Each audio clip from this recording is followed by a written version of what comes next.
Sunday Surefire podcast. I'm your host, the commish. Joining me today is the co-host, Aaron Downtown Brown, Hey, hey. and Ethan Weaver as well. Week one, this is what we're waiting for. Week one is here, baby. Week one's finally here, which is awesome. We've talked ad nauseum about Dynasty, about redraft content, and it's finally here. We're a couple days away from the season kickoff, which is awesome. We here personally on the program are kicking off season 3 of our show, which is a big deal for us. And we're finally ready to talk some DFS, which is awesome. I know that of all the three of us here, DFS has a special place in Aaron Downtown Brown's heart the most. So I'll just toss the mic to you right out of the gate, Aaron. Just tell us how excited you are for this season of DFS and what you look forward to the most about it each and every year. I think I'm just pumped. I think we have our little group chat, and I think it was like early morning. I was like saying I'm so pumped to record tonight. But I mean that on top of Chiefs kicking it off on Thursday night, and couldn't ask for a whole lot more. But yeah, I think I've grown to look forward every week in the DFS world, and we talk fantasy so much. So I think there's nothing better than watching the games, keeping track of your fantasy team, keeping track of your DFS lineups, and keeping track of any bets you may or may not have placed too. So Sundays definitely keep me very busy for the full 7+ hours of football. So yeah, I mean that's pretty much sums up my Sundays. What about you guys? Yeah, I'm very excited for football Sundays to be back. Obviously, the big game on Thursday night. It's gonna be a lot of fun. I'm actually going to the Patriots Eagles kickoff. Tom Brady should be making an appearance, I'm told. So very excited about that. Probably the most exciting thing that's going to happen for a Patriots fan that game. But I'm still excited for the game, and just very excited for football to start. And looking forward to doing this DFS show going forward. Yeah, I on my end here, I post up on the couch for 7.5 hours of commercial free football. My guy Scott Hansen on Red Zone is brings me home every weekend, well, which is great. So if you're in a bunch of leagues like we are and you're not watching Red Zone, you're doing it wrong. As a Patriots fan, I have that game on as well. So I'm staying connected to my Patriots, but I'm also got an eye on the rest of the league, which you have to if you play in Dynasty or in multiple redraft leagues, and certainly if you're playing DFS, which is our topic here tonight. We have an agenda here that we go through every single week. So we'll just off the top here rattle off some of the different categories of players we're going to be talking about here. We have our bullish buy category we'll start with at the very beginning. This is where we talk about high profile names that everybody knows. Yes, like obviously, guys like Justin Jefferson show up in this range, and it's not groundbreaking news that he's good at fantasy football by any means, but you do need to find at times those high profile players that are going to go off in a particular week if you're going to keep pace in your lineup too. So you got to pick and choose where you pay up. But we'll talk about those briefly at the start of the show.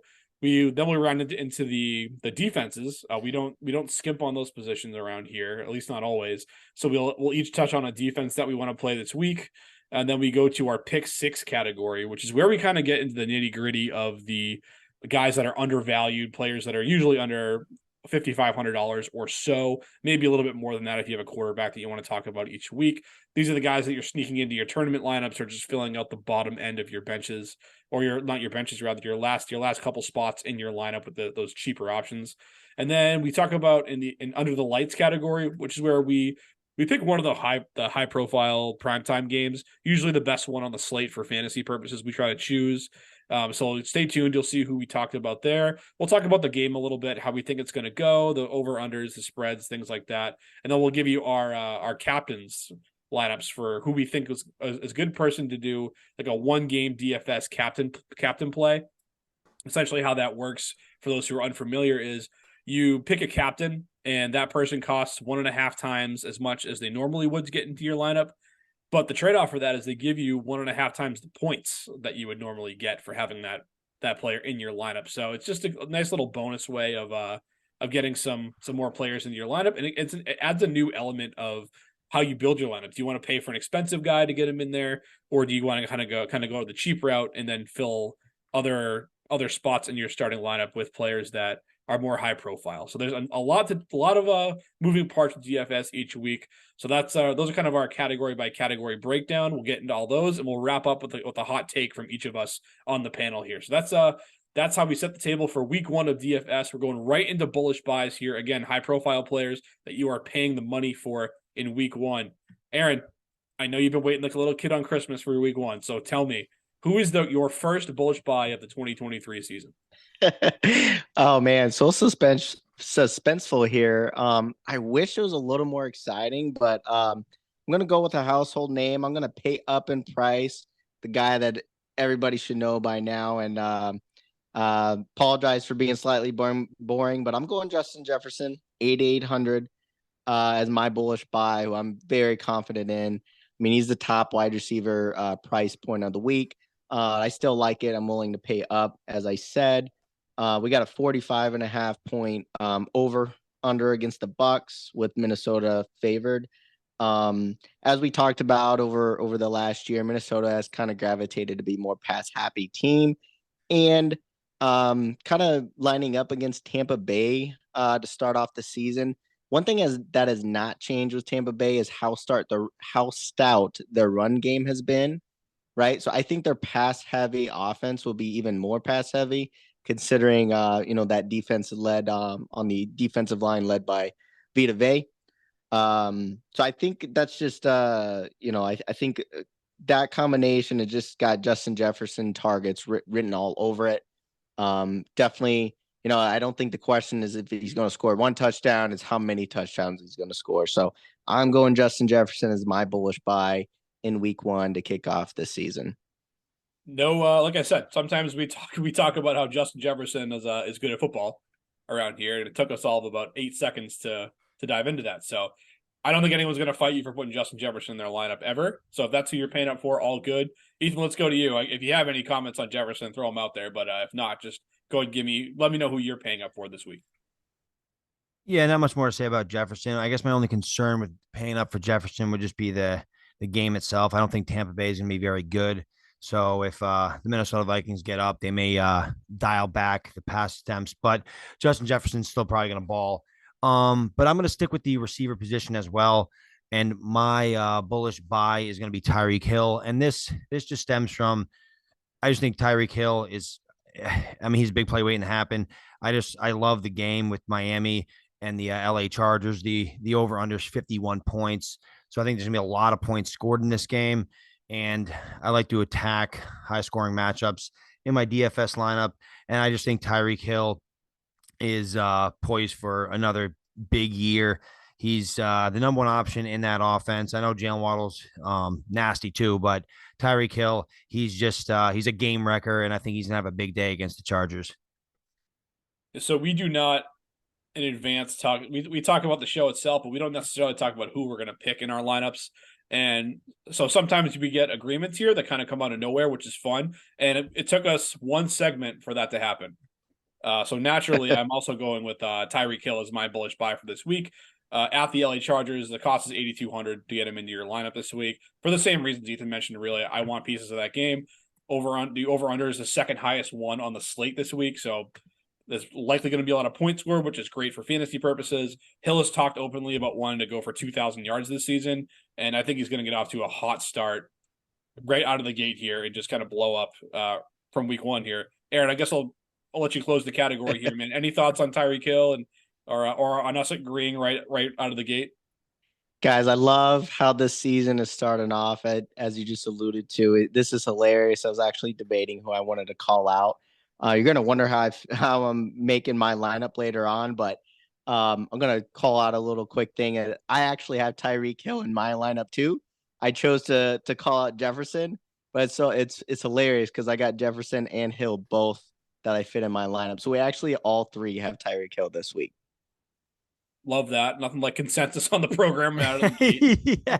But the smart guys here, yes. Yeah, which means Tyreek Hill is doomed this week, so that's good. Oh yeah, we're screwed. Yeah, but okay, so that's good. No, love to hear that as always. Well, I guess Aaron's going to be giving us some hot takes in the pick six category, getting those two high priced receivers out of those big guns in his lineup. So, well, we'll get to that in a moment here. Let's go to our too deep category here. I'll start this one where we're talking defenses here. And defense is one of those things where they're not really overly expensive to get in your lineup, in the grand scheme of things. But I like to really just find good matchups here more so than elite defensive units. So I went with the Washington Commanders here playing against the Arizona Cardinals. Just $2,800 to get into your lineup. They're just slightly below average on the cost front, and I can kind of already envision a theme this season where we kind of just pick on one team every year, maybe two teams every year, who are towards the bottom of the standings. And I think the Cardinals are probably going to fit that mold for most of the year, at least until they get Kyler Murray back on the field if he does play at all in 2023. But that's how I'm starting out week one here. I'm just getting the Commanders here. I think they're going to be playing in front in this game. And the game's in Washington. The Cardinals are going to be rolling out a quarterback, either rookie Clayton Tune, who's going to be in his first career start, or the veteran Josh Dobbs, who's a journeyman who got there like 10 days ago or something like that. So either way, I think they're kind of going to be going for Caleb Williams anyway in Arizona. So I don't know how many games they want to win this year. And if I can get all that in my lineup here for under $3,000 and sign me up here with the Washington Commanders in week one. Aaron, what are your thoughts on that? Commish, another one. I'm loving it, right? I think you mentioned earlier how my fitting, some of those higher profile guys on defense is one where I wanted to save some money. So just like you, I also went Washington Commanders as well. So another segment we're agreeing on, which is music to my ears. 2,800, can't beat that price point. It's also a 38-point spread, which is also the lowest point spread of the week that you can find in your sports book. So I love it. Also, I think of Chase Young, it does play. I mean, this will be the first time you see Jonathan Allen, Payne, Chase Young, and Montez Sweat all starting together all at once. So I think this is maybe early on, but I think Washington is a very, very, very sneaky defense to keep an eye on this year. Yes, it's a juicy matchup with either a rookie QB or Dobbs starting for Arizona. But yeah, all the reasons you said along with my additions, I too went Washington. So we're 2 for 2 on segments so far. So Ethan, let's hear who you got on defense. Yeah, make it a clean sweep. I have the Commanders as well. I knew this was going to happen. Love it. I mean, I'm actually kind of surprised that the Commanders are only at 2,800. Just looking at the defenses that are available. I mean, just to points that you guys made, the Arizona Cardinals look like they're openly tanking, and they're starting potentially a fifth round rookie or Joshua Dobbs. So I don't know how the Commanders aren't. I don't get how their price point is so low, but I think that was an easy call for the defensive start this week. Yeah, that one kind of stuck out like a sore thumb. I guess I shouldn't be overly shocked that we all ended up with the going against the tanking team to start the season here. So that's we've kind of buzzed through those two segments typically to get those out of the way. But let's dive into our pick six category here. Let's talk about some guys that are cheaper to get into your lineup outside of the defenses. And I guess Ethan, we'll start with you here, man. Give me someone who is can be had at a discount in your lineup that you can't stay away from this week. I stuck with the Miami Chargers game just because, as we alluded to, it's a 51-point over/under, and I basically went with the only really proven healthy back in Miami, and I went with Raheem Mostert at 5,400. I just think he's going to get a lot of work in that game. We all know Mostert can score at any point in the field, and it's going to be a shootout, and he's going to be the guy toting the rock. I mean, the only other running back that's been in the system that may be healthy is Ahmed, who had like a neck injury. I don't know if A-Chain is going to be fully ready to go. And then they have, I believe, Chris Brooks, who was an undrafted rookie. So I think Mostert's going to get all the work he can handle, and I love the matchup. It's a juicy matchup. There's going to be points scored, and hopefully Mostert can fall in the end zone a couple times. Okay. Aaron, are you on board with this one too? I don't have Mostert, but I think that's a great take. I think you alluded to it earlier with Tyreek Hill that just getting pieces of that game is a good call, with it being one of the higher point spreads of the week. So I'm not going to argue with Mostert here. The only thing to watch out for is does it just become a shootout, between the quarterback play? Who knows? But I mean, that's what some of our fantasy managers will want, with the high profile names. But I think Mostert is a great play, great thinking there. Getting only, the main starting running back with Miami. So that's definitely a good call there. So no arguing with the Mostert play. Good call there, Mr. Ethan. All right, thank you. Yeah, we'll see how it works out before we start saying a call is good or not here. Which Oh, reminds me it's that a guarantee. It's a guarantee. Come on now. yeah, think a Weaver guarantee to the bank doesn't get you as far as you think it would. But anyway, we also have to do a segment here. We didn't do it in week one, obviously, but we also will do a I told you so segment each and every week, beginning in week two, which is fun. So maybe Mostert will show up in that category. You never know. And if your guy you call it doesn't pan out, then you just forget about him forever.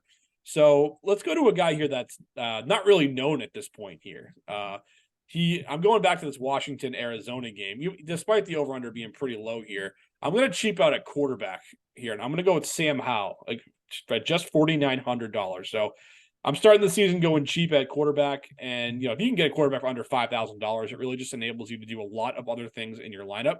So that's the way that I went here. He was kind of presumed to be the starter all off season, and he's just getting a soft matchup here right out of the gate. And I know we've talked about Sam Howell on this program before, but for those who haven't heard those episodes here, I'll just give you the quick rundown on him if you're not familiar with who he is.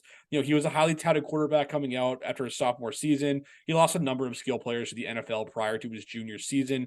His production did slip a little bit as a result, but his draft stock, obviously causing his draft stock to fall. He beat out Jacoby Brissett for the starting gig in Washington in the offseason.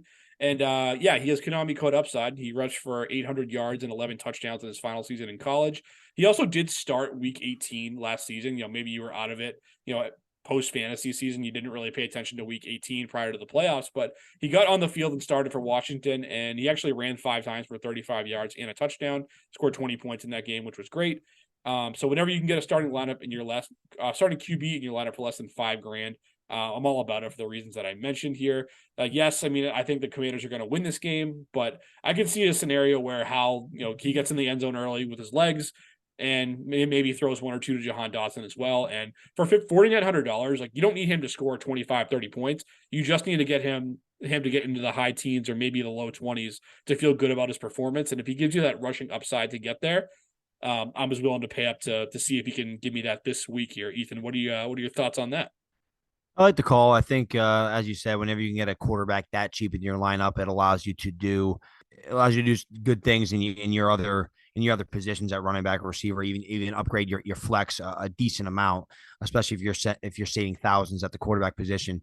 I guess my only concern with Hal is the matchup. Arizona was one of the worst rush defenses in the league last year. They were ranked 27th. According to PFF anyways.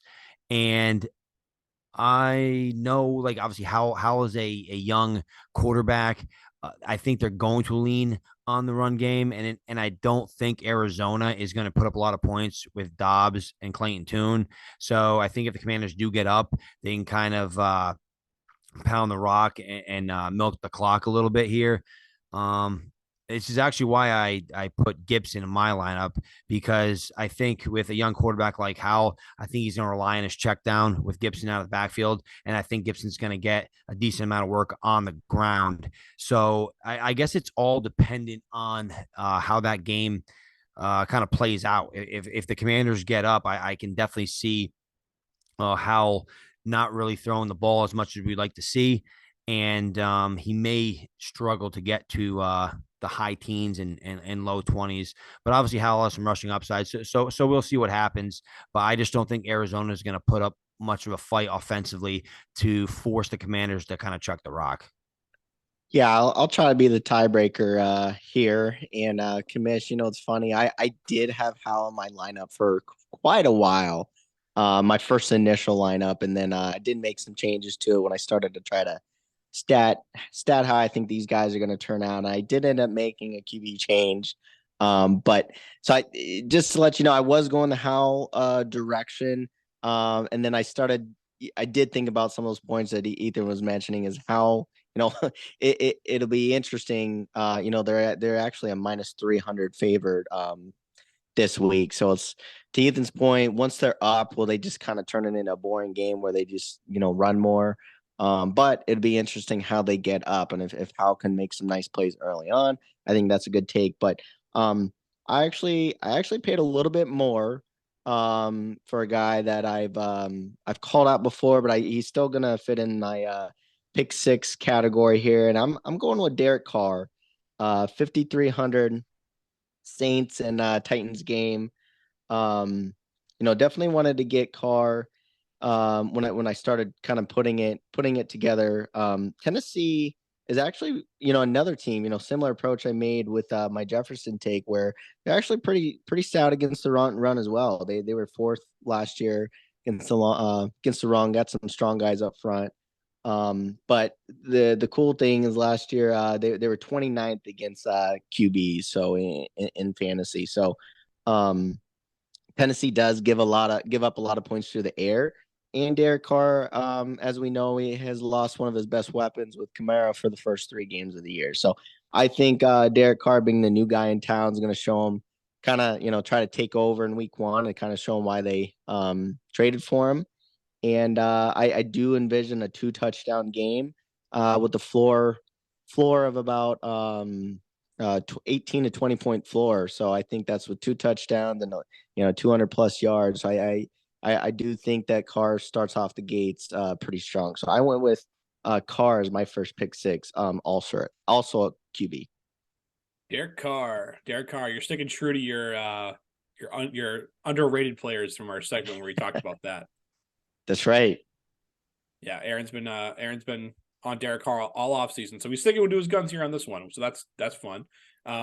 Always good to see those things coming full circle, which is awesome.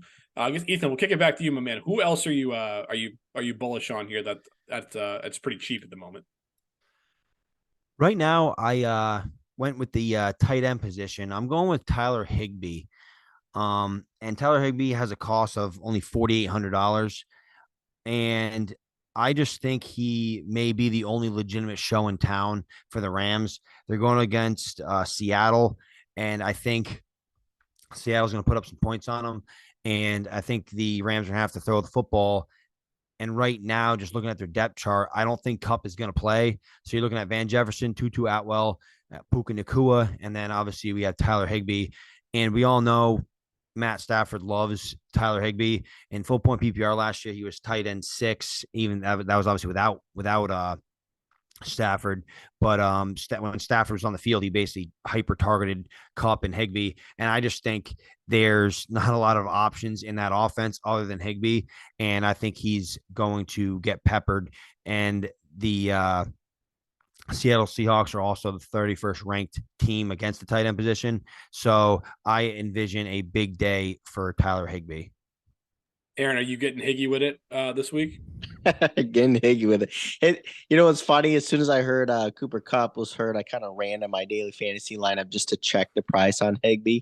So I think that's definitely a good play. I think he will be targeted a lot, as we saw last year that Stafford was pretty much just Kupp or Higbee when Stafford was healthy. So I like the take, but it's funny. I actually want to even cheaper at the tight end position. So maybe Kamish, you can take both of our tight ends and see who you like here, and then give us your player. But I want to even lower down to the nitty gritty, the 3,000 price. But I actually want Kamish's boy Hayden Hurst.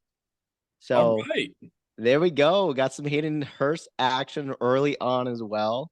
I mean, here's the funny thing is if you guys like watching paint dry, that that might be the definition of this Carolina Atlanta game with both teams being pretty run heavy. Kind of a boring game. It's the second lowest point spread with 39.5 over under.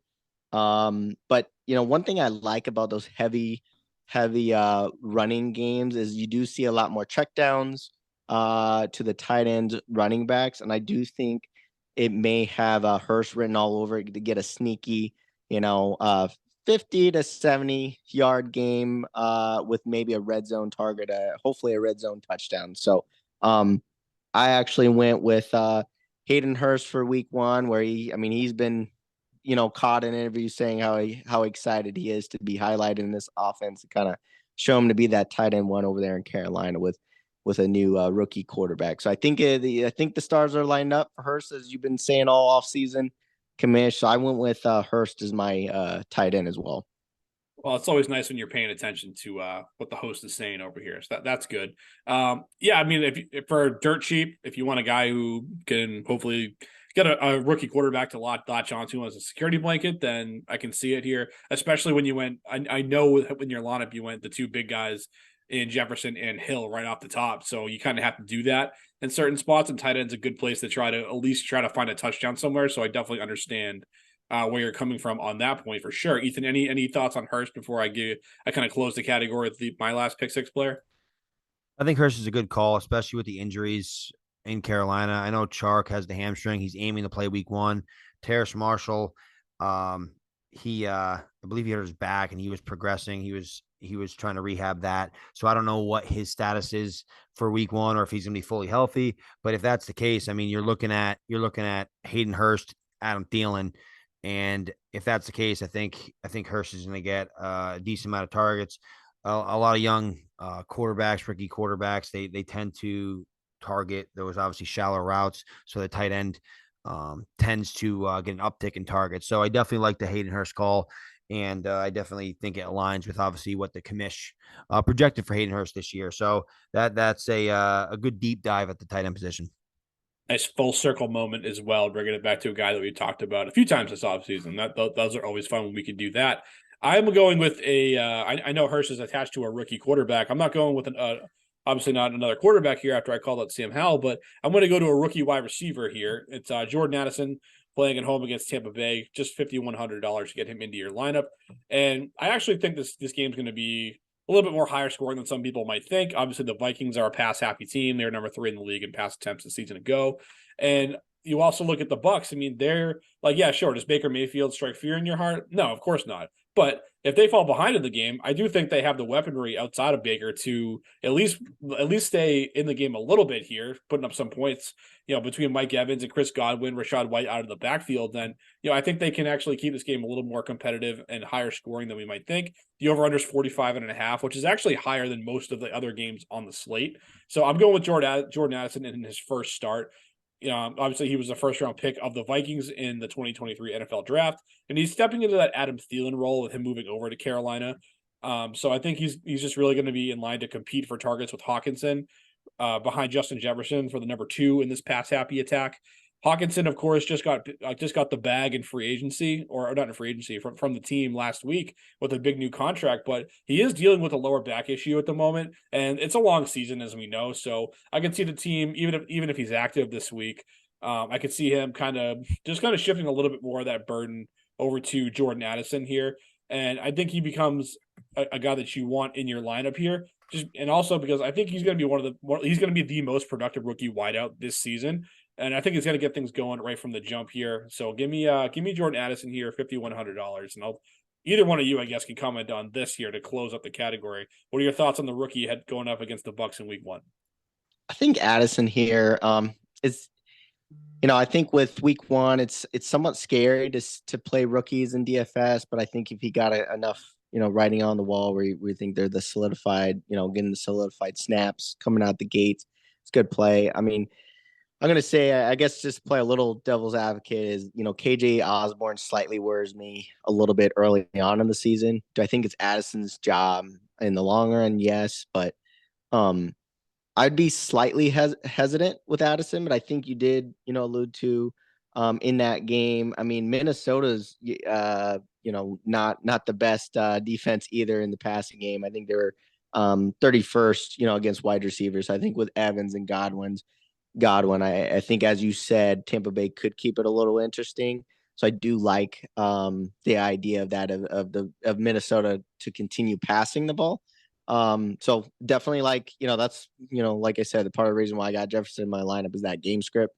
But yeah, as far as Addison goes, I mean, I have another rookie wide receiver in my lineup.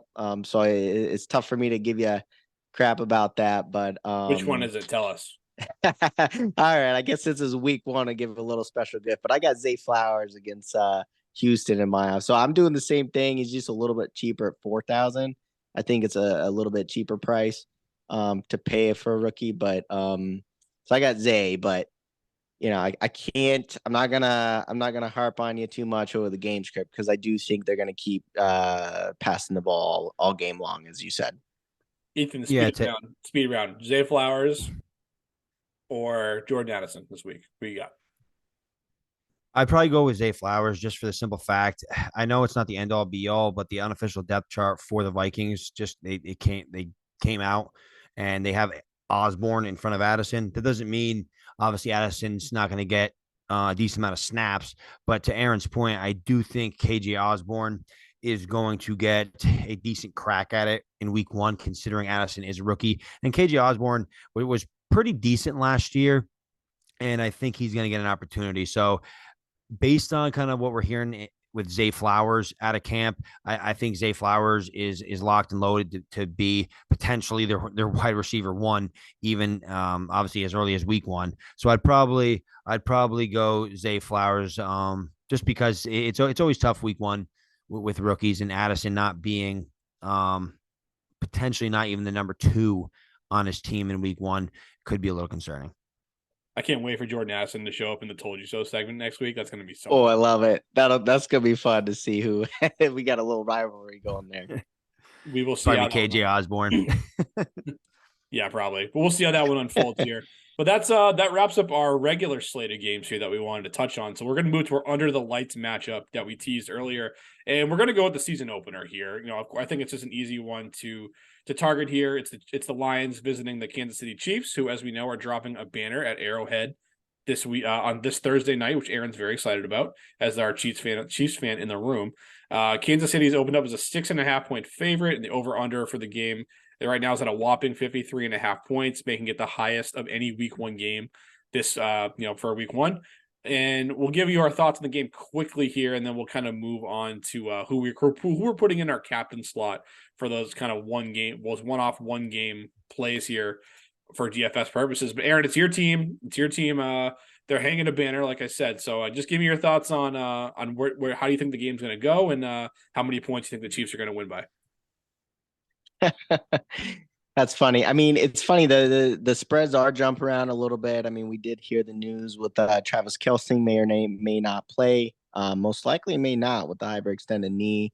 You got Chris Jones that's dealing with his contract negotiations where it doesn't look like he's going to play. I mean, he certainly hasn't practiced. So Chiefs are definitely going to make it interesting as far as like, okay, well, how they gonna what's going to happen, with some of those stars not playing. They're also banged up. You got a banged up Tony as well. So, I think with a healthy Chris Jones, healthy Travis Kelce, I think they mopped the floor with Detroit, but the spread is lowering a little bit. I think, maybe it's because of the bettors kind of going on this recent news with the Lions, but I still do think KC is going to pull it away. I mean, just Arrowhead's not fun to play at, I think, especially opening night. So I definitely do think KC is going to win. I mean, I think it's nice that the spread is dropping. Obviously, just take the spread in as a Chiefs fan saying that, but could be a little more interesting with both. Actually, the Detroit Lions' best D lineman or interior D lineman is not going to play week one either. So might get some surprising rushing yards as well, but maybe we'll talk about that a little later as we pick some players. But hope that was a good enough overview of the game. I usually try to stay a little subtle, not jinx my team too much, but am confident they'll get a W week one, but just, not 100% sure how yet. Fair enough. Ethan, how do you see this game unfolding? I think this game is a dream scenario for fantasy managers. I think it's gonna be a very high scoring affair. Obviously, two top scoring offenses from a season ago, and I do think Kansas City is going to win this one. But I do think the Detroit Lions can make it a game. I'm just very excited to see what Detroit can bring to the table against the league's best. And I think with Kansas City, it's going to be very interesting to see how Mahomes distributes the football. The Kansas City Chiefs kept 7 receivers on their 53, and it's going to be interesting to see how they're used.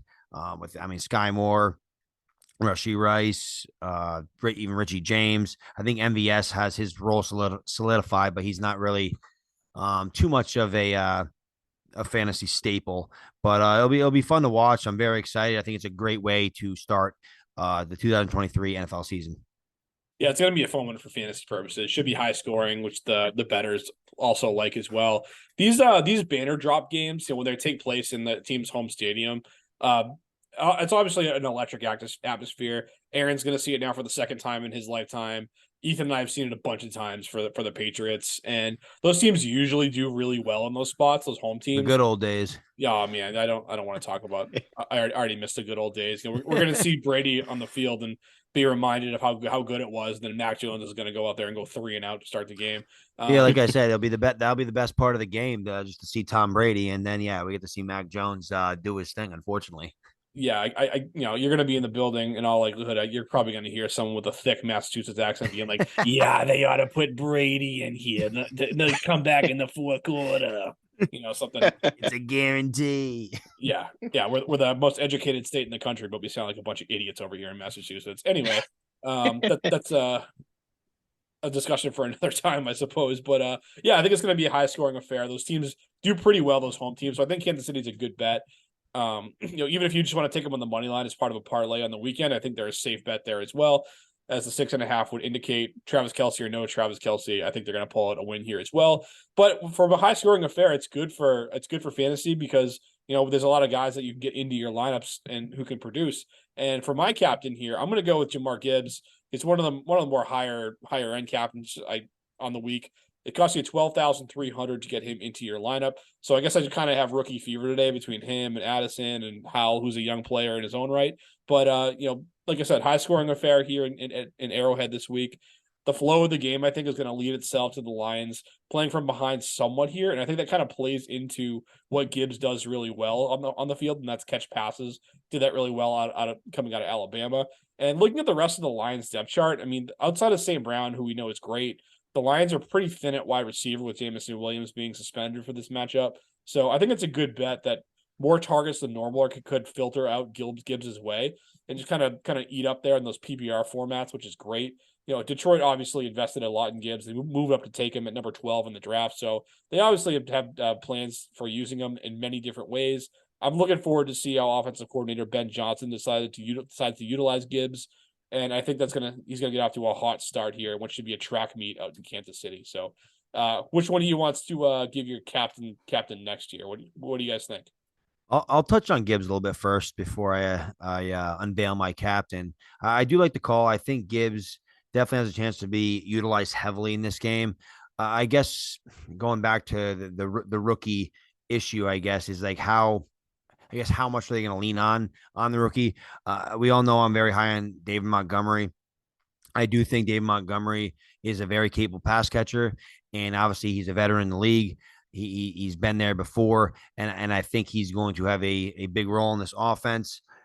But I do see potentially Montgomery and Gibbs being on the field at the same time quite a bit. The Lions OC Ben Johnson said the team might use running back Jahmyr Gibbs in some ways that people don't think we might. So to me, that tells me they may use him more as just a typical almost wide receiver, considering they're thin at that position with obviously Jameson Williams out. I mean, you have Reynolds out there, an aging Marvin Jones, and basically Amon-Ra St. Brown and a rookie tight end as well. So I think they're going to need to rely on Gibbs, especially if they want to keep up with Kansas City. So I do think that's a good call, but I am also very interested to see how they're going to deploy both running backs and how he's going to be used in this offense. And I'm going to stick with the Lions, and my captain is Jared Goff. And I just think with this matchup, I think both offenses are going to put up points, and I think Jared Goff is going to be obviously a big part of those scoring points, being the quarterback of the Detroit Lions. So I just think he's obviously a safe captain, staying with the quarterback position. Obviously, putting him in your captain is going to cost a decent amount, $14,100 for Jared Goff. But the reason why I put Goff in there too is because to put Mahomes there, it's $18,300, where Mahomes is only 12,200. I guess that's still very expensive, but he's 12,200 outside the captain spot. So you're saving a decent amount of money by kind of flipping the two. And I do think the game script is going to lend itself to the Lions being behind, and they're going to need to chuck the ball, which is why I think Goff may I think Goff's gonna have a lot of opportunity to throw the rock and put up points to try to keep up with Mahomes and that high scoring Kansas City offense. So that's why I went Jared Goff, a top scoring offensive from last year. I think they're going to continue into this year, and I think he's going to have a stellar week one. All right. So we got Goff and Gibbs, both Lions guys, and I think as you guys both said, we talk game script a lot with the captains games, and if we both think it sounds like we all think that the Lions may be playing from behind, so that game script is passing, right? So I think good calls there. I actually went with the Chiefs. I mean, surprise, surprise, surprise here, but I went down down and dirty here with my captain player, and it's not one of the household names, but I think looking at a couple aspects of the game, I'm going really, really, really cheap with my captain. He's only $300. He is a Kansas City Chiefs. I'm going with Justin Watson. Um, and some of you out there may not know who he is. So we were talking about this before the show. But the Chiefs kept 7 wide receivers on their roster. As we know, we got a whole stack of players that we know, but we don't really know how it's all going to turn out. I think with Tony banged up, Kelsey potentially banged up, we should see a little bit more spread over distribution with the wide receivers from Mahomes. So I'm going with the sneaky play where it's kind of coming out of camp. It's MVS, Sky Moore, and Justin Watson actually getting a lot of those reps right now with Richie James also hurt, and Tony's been out most of the camp too. So I think if you want to have a shot in the dark, a really cheap captain, only $300, Justin Watson, and then I was able to get both QBs, both running backs, and St. Brown in my lineup. So I guess I'm looking at it. If I hit with Watson, if he gets a 40-yard touchdown catch, that's the least I want right there from, and then I think it just wheels up with the other guys. So hopefully I hit on Watson, and then going with more of the normal guys for the rest of my lineup. So what you guys think of Mr. Watson? I definitely think that's a very bold take there, Aaron. You need to obviously putting Justin Watson in the captain spot. You can need him to obviously hopefully score like 15 plus points, get in the end zone, do something big. Obviously, as you alluded to, that receiver room is wide open, so maybe Justin Watson does get a chance. I just went obviously a different route with Jared Goff. I think Jared Goff is obviously a much safer play, being the quarterback of a high scoring offense. I think he's going to put up points, and I rolled the dice in my lineup with Richie James in my last flex, who I think it has a good of a chance as anyone in that receiver room to kind of go off on Thursday night. Down the stretch with the New York Giants from weeks 11 through 17, he had 5 top 24 finishes. So I'm going to take the bet on him. He's back at practice, and with Richie James in my last flex spot, I was able to start both quarterbacks, including Jared Goff, in my captain spot. I was still able to get Amon-Ra in there and David Montgomery, and then I was able to put in Josh Reynolds, who I think has a very good shot to blow up, being the wide receiver 2 in that offense. And I think they're going to be playing from behind, as we talked about earlier. So I think I would tend to lean that approach, just because Justin Watson, obviously, he needs to do something to counteract, obviously, somebody like myself who put Jared Goff in their captain spot, and then if a guy like Josh Reynolds does go off, or Richie James, obviously it puts me in a really good position. But it's definitely a bold take. But I do like the bold call. It's so I'm just not sure if it's going to pay out for you. Yeah, I mean, I like the call out there. I mean, I know I'm being a little risky, kind of going with a lesser name wide receiver. I mean, he has been on the roster for over 2 years.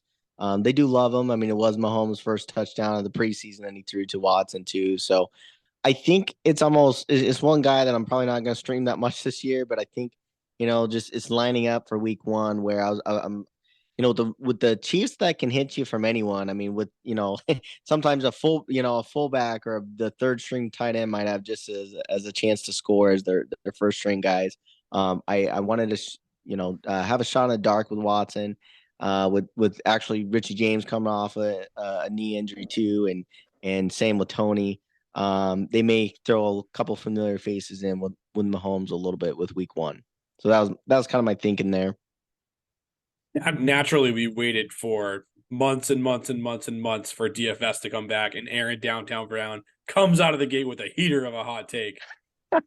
$300 on a spin on his captain spot. So this is definitely one of those where you could be doing a big time I told you so, or one of those you do a big time I'm never going to bring this up ever again. So I think it's pretty clear what you're looking to do here. You're looking to just get as many other pieces of the game in your lineup as you're possible. We're basically spending nothing on your captain spot. So don't need to belabor that point anymore. We'll see how it pans out for you, Mr. Brown. But do we have a what were you thinking segment? Yeah, maybe we'll see. Maybe we can introduce this. See how good we'll see if we can kind of repeat last year's stats. Maybe we might rename that "I Told You So" segment a little bit. Yeah. Last year I was tasked with writing down all the ridiculous things that we said. So maybe that can fall to you as the new guy here, Ethan. No, hey, sounds good. Always up for extra work here. But speaking of hot takes, let's dive right into it here. We like to close out these DFS episodes quickly with just something that we have a good feeling about this week. Sometimes it's a betting prop. Sometimes it's just where you think a player is going to finish at their particular position that week. And so let's throw them out there, boys. I'll start with mine here. And it's a player I've already talked about. I talked about Sam Howell as being a guy I think was going to have a good week this week. Going by Fantasy Pros week 1 expert consensus rankings, or ECR, he's currently ranked 24th among quarterbacks for where the experts think he's going to finish. I think he's going to finish in the top 10 this week. So that's my hot take, that he's going to outproduce his ECR spot by 14 spots at the quarterback position. Just think he's going to get it run into the end zone for a touchdown. And you can get pretty good odds on that for him for an anytime touchdown. It's plus 265 on DK. If you want to make that bet as well, you can feel free to do that. But that's where I'm at on Sam Howell. I think that Konami code upside against the bad rushing defense is going to lead him to some fantasy success early in the season. So, Aaron, what's your hot take for the week? What are you piggybacking on your last hot take with this for this segment? It's funny. I'm actually piggybacking the same game. I didn't anticipate us all sticking with Washington defense, which I guess after talking it out, it is a pretty obvious play. But I'm gonna end up saying the Washington gets take the prop 4+ sacks in that game. I do think they'll have a forced turnover as well, either a forced fumble or an interception. But kind of where the juiciness comes in the betting world is they're only favored a plus or a -7. So only favored to win by a touchdown. And they're, like I alluded to earlier, they're a negative -310 favorite against Arizona and only favored 7 points. So I'm gonna say go ahead and take them to cover, have them covering the 7 points as well. But I think it's primarily going to have a great day on defense. Yeah, and to finish it off, my hot take, I'm going to stick with one of my guys I talked about. I'm going to talk about Tyler Higbee, and I think he's going to finish as a top 3 tight end this week. He's currently ranked tight end 10 for week 1, and I think he can jump into the top 3 just because I think he's going to get more targets than he can handle.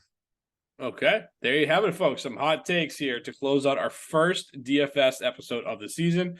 I just can't stress enough how excited I am and how excited we are on the program here to get football back in our lives and to have a game kicked off that actually means something later this week. So that's it's going to be good stuff on the horizon for us here, folks. And we'll be with you every step of the way throughout the season here every single week, giving you some picks in your lineups. It's definitely some fiery hot takes that you can bet on or not bet on at your leisure this season. But until next time, folks, peace.